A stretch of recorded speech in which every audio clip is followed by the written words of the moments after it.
Jacksonville and similar dangerous levels in neighborhoods along the river. These are historic levels of flooding, which we haven't seen, as you heard with Congressman Rutherford, in centuries. Except for the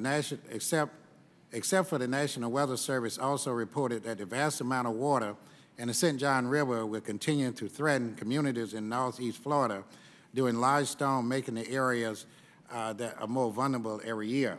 Jacksonville utility officials estimate that Hurricane Irma produced over 200 billion gallons of rainwater to Jacksonville in the areas in a matter of days.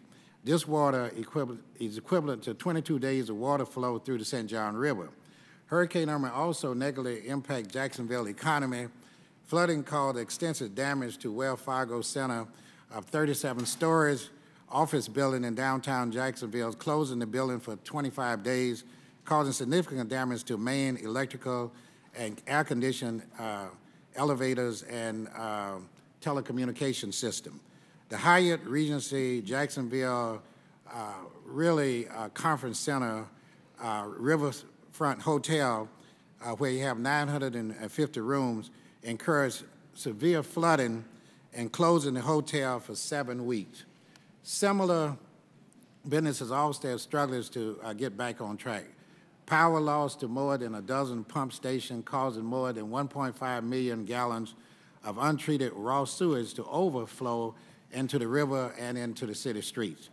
Nearly 200,000 gallons of raw sewage spilled into the streets of Reebok Scenic Community, of which we had the opportunity to observe total damage. The storm high water and strong winds have left 29 city parks and other facilities without limited access closed.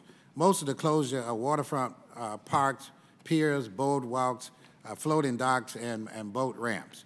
The damage caused by Irma only adds to the damage caused by October Hurricane Matthews, which are still waiting, as a city waiting for millions of dollars, some like $26 million in reimbursement, and had left many residents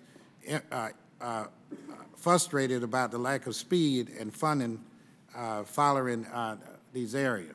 During the storm, we are glad that our local transportation authority, Jacksonville JTA, played a critical role in helping transport people to safe locations. The JTA evacuated over 800 citizens and more than 120 people with spread the needs that need special needs in shelter.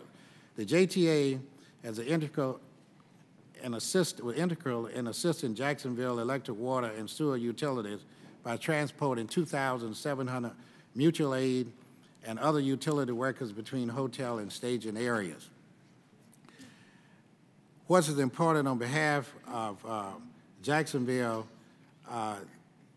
for local mitigation strategy, I am specifically requesting that 11 flood and storm surge projects cost an estimated of $79 million. In addition, I am requesting funding for the U.S. Army Corps of Engineers flood study of about $20 million for flood resilience effort in Jacksonville. Additionally, I'm introducing legislation to appropriate funds for flood control and storm damage reduction projects to be constructed by the United States Army Corps of Engineers in Jacksonville. This will greatly benefit areas in our community that was deeply impacted by flooding areas of Hurricane Irma, and also offer protection for future storms, which the chairman mentioned earlier, by providing quality flood control infrastructure. I want to thank this committee, and when I look up there and see Congressman Dan Webster, many years, the effort that when you were Speaker of the House has really helped out a great deal in Florida, because we have seen a significant of hurricanes and money that Congressman Rutherford was talking about for beach nourishment. We had a hard time at one time selling Florida legislature how important it was to bring resources back to the state of Florida and to help tourism and to recover. So the money that was well spent back then during your era has really stimulated the economy in Florida, and I thought it was worth mentioning. I look forward to working together to ensure our citizens are safe and healthy following these events, and to act policies that would lessen the burden during the next devastation of storms. And Mr. Chairman, with that, I yield back.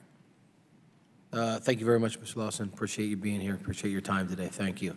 And with that, recognize Commissioner Gonzalez-Colon for her statement.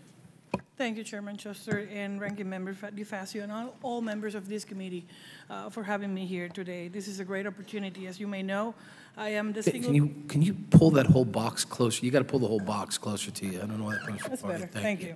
Thank you. As you may know, I'm representing 3.4 million American citizens living in the island. So I have a voice, but I don't have a vote. That's the reason this hearing is so important for Puerto Rico.